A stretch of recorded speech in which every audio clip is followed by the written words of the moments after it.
lo que ocurrió ayer en la tarde-noche, la verdad es que es una tragedia, pero de magnitud. Es la muerte de 6 turistas brasileros que habían arrendado algo que hoy día es muy común, que son un departamento de una aplicación llamada Airbnb, donde se arrienda un departamento. Es algo muy frecuente en el mundo del turismo en el día de hoy, y esto terminó con 6 turistas brasileños fallecidos, entre ellos 2 niños entre 14 y 15 años. Y la gran pregunta respecto a todo lo que ocurrió y a cómo dieron aviso, la verdad es que hay un montón de interrogantes respecto, además del pesar, una noticia que está en los diarios y en los portales brasileños, por cierto, Lucho.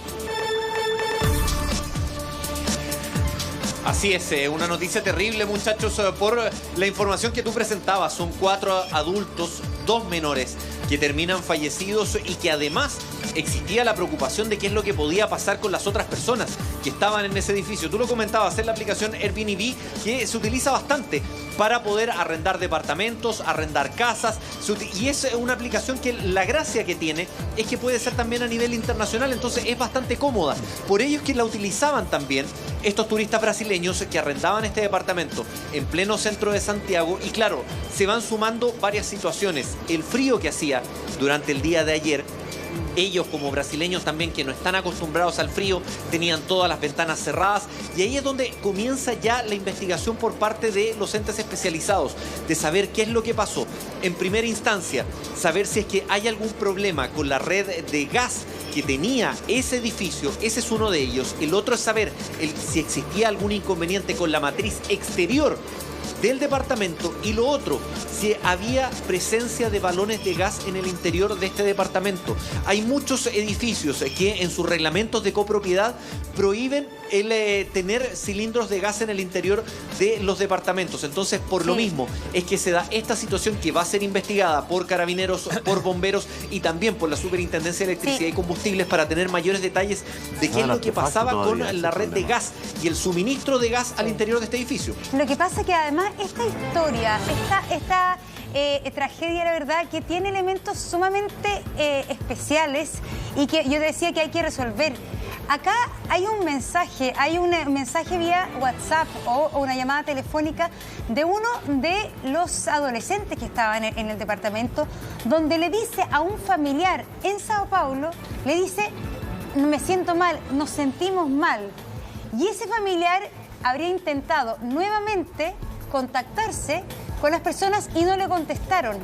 Y en ese minuto yo encuentro que la forma de, la verdad, que de atinar de ese pariente, busca al cónsul brasilero en Santiago. Y es el cónsul, Lucho, quien llega hasta este departamento, y finalmente él encuentra, junto a la gente que lo ayudó a derribar la puerta, 6 personas muertas. Hablamos con el cónsul y esto fue parte de lo que nos dijo.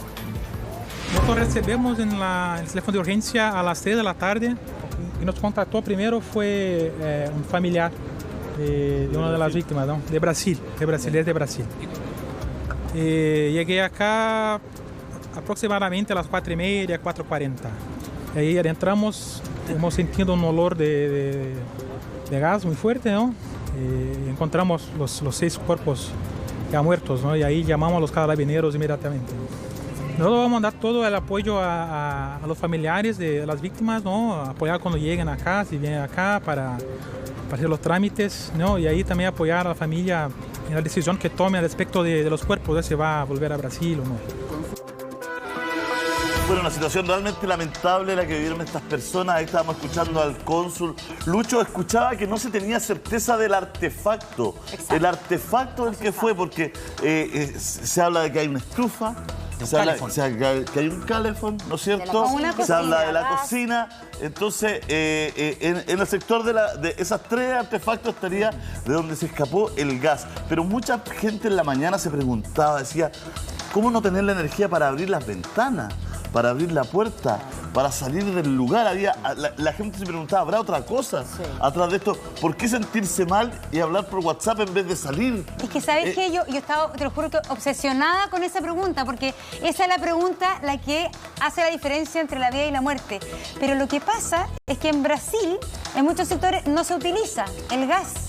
Entonces es probable, y eso es lo que yo he tratado de darme como una explicación, y no hay este tipo de calefacción. El calefón no está, además que acá debe haber un calefón dentro del departamento. Entonces ellos se empezaron a sentir mal y no lo asociaron, porque como tú no sientes el olor y todo, no lo asociaron a esto.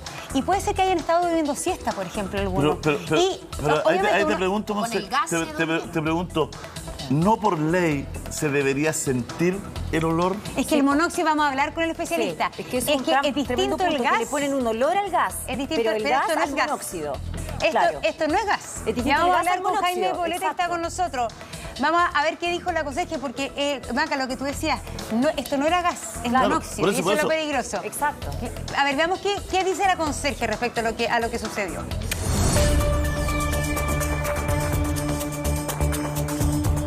Se me ocurrió llamar a un cerrajero que siempre nosotros utilizamos, que es muy, digamos, muy honrado, muy dije. Lo llamé y vine inmediatamente.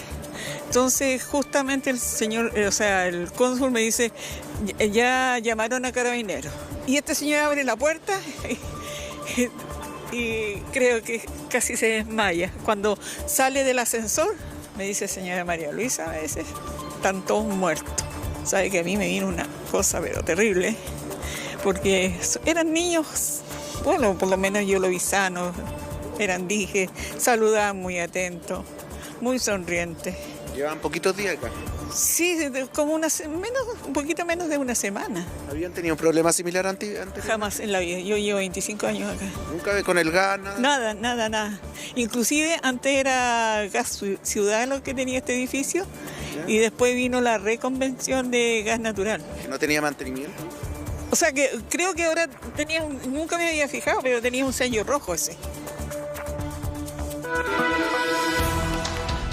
La conserje, el testimonio que entrega. Todo el protocolo asociado a este tipo de emergencias, se evacuó el edificio, se hizo un levantamiento rápido con el mayordomo del edificio, con quien se recorrió cada uno de los departamentos, descartando hasta ahora la presencia de otras personas afectadas.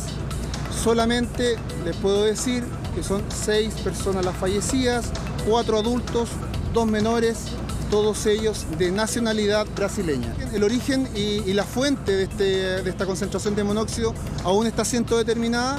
En este minuto vamos a proceder a realizar las pruebas de campo que nos van a permitir, de acuerdo a los artefactos que están alimentados por gas y que están presentes en el departamento afectado, determinar la fuente. Seguimos monitoreando el edificio, seguimos monitoreando los chafs del edificio. Hemos encontrado concentraciones de monóxido de carbono todavía, pero en concentraciones y parámetros normales. Por tanto, el riesgo para la vida de las personas en este minuto está acotado. Las 6 personas se encuentran en el interior del departamento, en el 6º piso. Dentro del trabajo criminalístico que realizará la PDI en este minuto están las fijaciones y obviamente el examen de los cuerpos a fin de descartar la participación de terceros y a su vez realizar todas las pericias necesarias para revisar los artefactos que se encuentran al interior de este inmueble, como lo señaló el fiscal, el calefón, la cocina y una estufa, para poder determinar si alguna de esas es la fuente de emisión que pudo ser la que provocó la muerte de estas personas. ¿Se ha podido establecer la data de muerte, si esto ocurrió hoy día, ayer, fin de semana?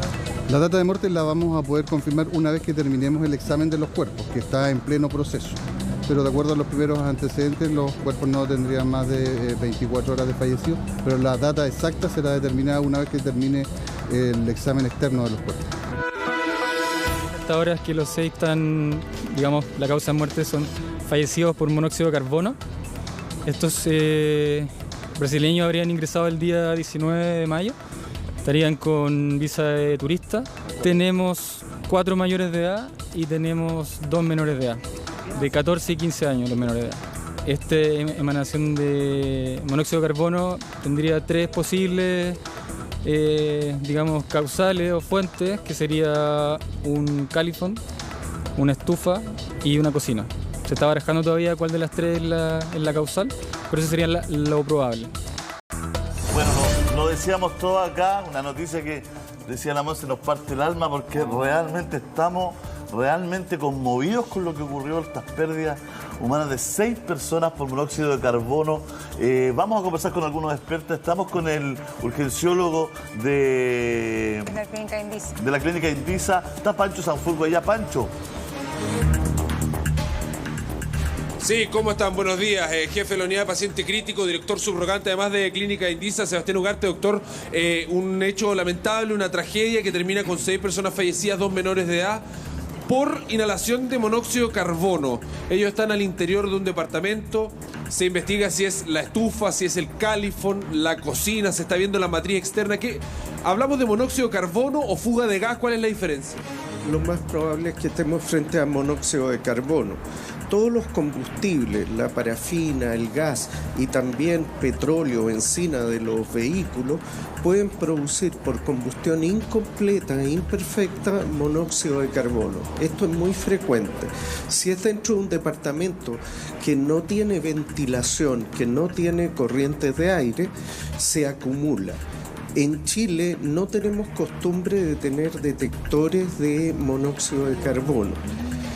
Se puede elevar el nivel, uno empieza a sentir dolor de cabeza, náuseas, mareo, puede tener vómito y después convulsiones, pérdida de conciencia, y si la persona ya se queda dormida, ya no hay cómo recuperarla y finalmente se puede producir la muerte. Ese es el punto de quiebre en una persona, porque ellos mandan un mensaje y dicen se sentían mal. El punto de quiebre es cuando ellos se quedan dormidos, ahí ya no hay un retorno. Efectivamente, dependiendo de la concentración, los síntomas empiezan ya con 100 partes por millón, pero con concentraciones más altas, 6.000 partes por millón, por ejemplo, una persona en cosa de minutos puede caer literalmente muerta.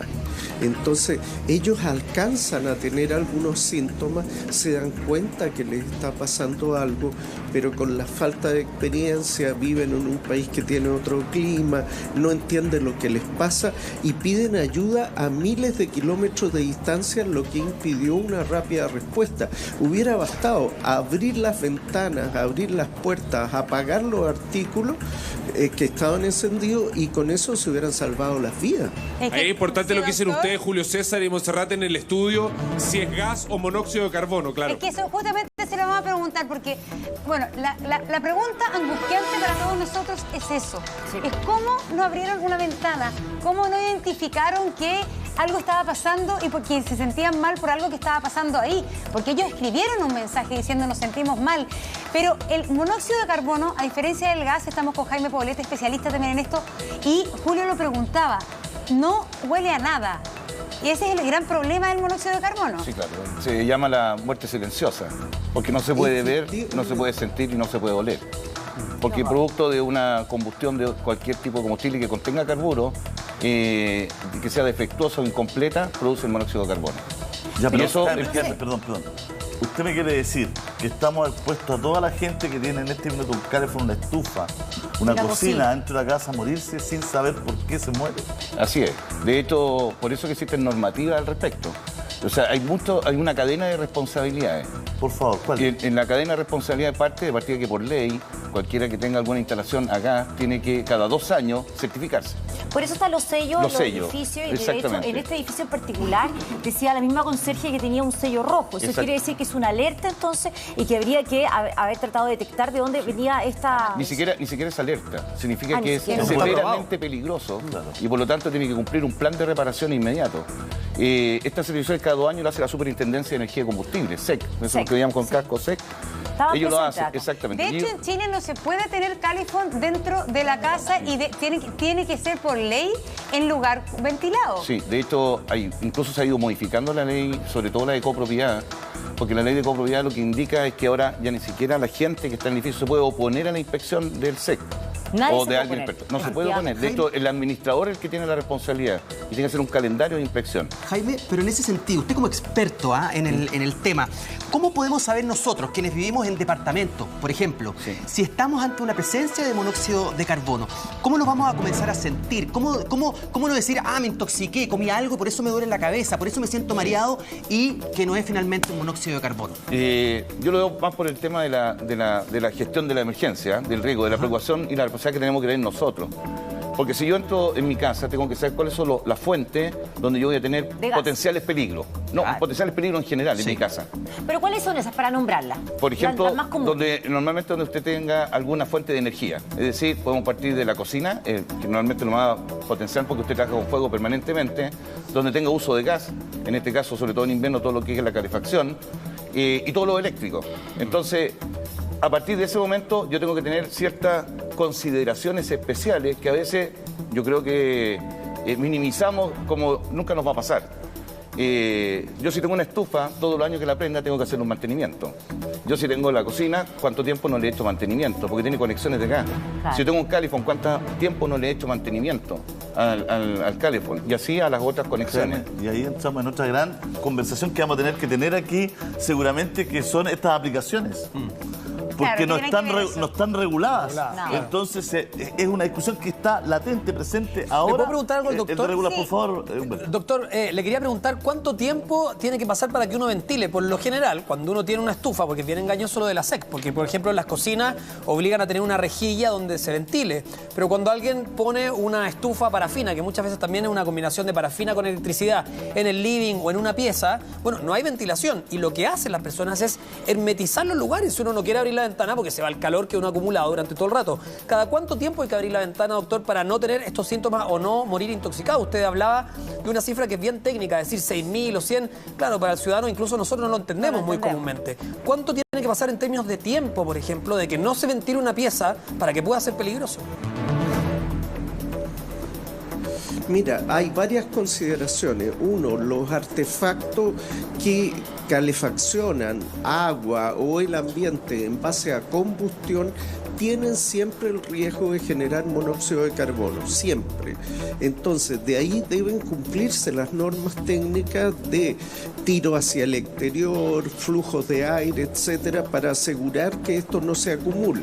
Si se enciende una estufa parafina fuera de la casa, fuera del departamento, en la logia, y se ingresa para calentar, el nivel de temperatura que uno debe buscar debe ser máximo 20 grados. Si uno no tiene cómo medir la temperatura, una forma práctica de darse cuenta es que uno necesita usar un chaleco, un suéter encima, no estar en manga de camisa. Eso es excesivo calor, excesiva combustión, aumento del riesgo. Segundo, debe ventilar la casa, ¿no es cierto?, por lo menos 2 veces al día, por lo menos cada 12 horas tiene que ventilar por media hora. Pero además de eso, la estufa no debe estar permanentemente prendida en el interior de un domicilio. Debe alternar periodos de 2 horas de estufa prendida con 1 a 2 horas apagada. Doctor, es que aquí la pregunta que nos apremia a todos, y es un poco la impotencia que uno siente, es ¿cómo no abrieron una ventana? ¿Cómo no abrieron la puerta si se sentían mal? Y eso tiene que ver con quizás con los síntomas. Porque cuando uno empieza a inhalar monóxido de carbono, no se siente ahogado porque ellos dicen, me siento raro. ¿Por qué no atinaron a abrir una ventana o abrir una puerta? Es porque los síntomas no tienen que ver, no sé, pues con el ahogo, quizás se confunden con una intoxicación. Aquí estamos viendo en pantalla, Doc, los síntomas que son dolor de cabeza, decaimiento, falta de fuerza, falta de aire, vómitos, náuseas, desmayos, mareos. Y este tipo de muertes han ocurrido un montón de veces. La verdad que yo sé que es una pregunta difícil de contestar, pero ¿no hay una especie como de instinto de ir a tomar aire a una ventana? No, para nada. La verdad es que uno se siente mal, se siente como enfermo, mareado, con dolor de cabeza, con ganas de vomitar, y cuesta saber qué es. Si le cayó algo mal de la comida, comió algo en un restaurante y se enfermó por eso, o está incubando una influenza. Pero ahí sabe, Montserrat, que hay un secreto clave, que la gente no lo hace y no lo practica. Como no podemos oler, identificar el monóxido de carbono, existen detectores de monóxido de carbono. Muy importante. En otros países es una recomendación estándar para todas las casas tener estos detectores. ¿Cuánto cuesta un detector de monóxido de carbono domiciliario? Entre 7.000 pesos y 20.000 pesos. No es una cantidad demasiado exagerada. Si uno tiene departamentos para arrendar a turistas, donde el sistema de calefacción es un sistema de combustión intradomiciliario, yo creo que por legislación debería establecerse que como mínimo tenga un detector de monóxido de carbono, al igual que hoteles y otros establecimientos como salas cunas, etcétera. O sea, hoy día existen soluciones tecnológicas para darle más seguridad a la población. Me voy a permitir darle un consejo a la gente, nunca lo hago, pero tengo unos familiares en Temuco, unos amigos más que familiares, que sufrieron este tema. Y la verdad es que desde ahí, que yo tenía 20 años, que duermo siempre con un pedazo de ventana abierta, sea verano, invierno, haga frío, no, de alguna manera me la ingenio para que haya una ventilación. Yo creo que este tema es tremendo, ¿no? Y de una impotencia increíble. Le agradecemos, doctor Ugarte, le agradecemos, Jaime, que haya venido al programa. Muchas gracias por estar con nosotros.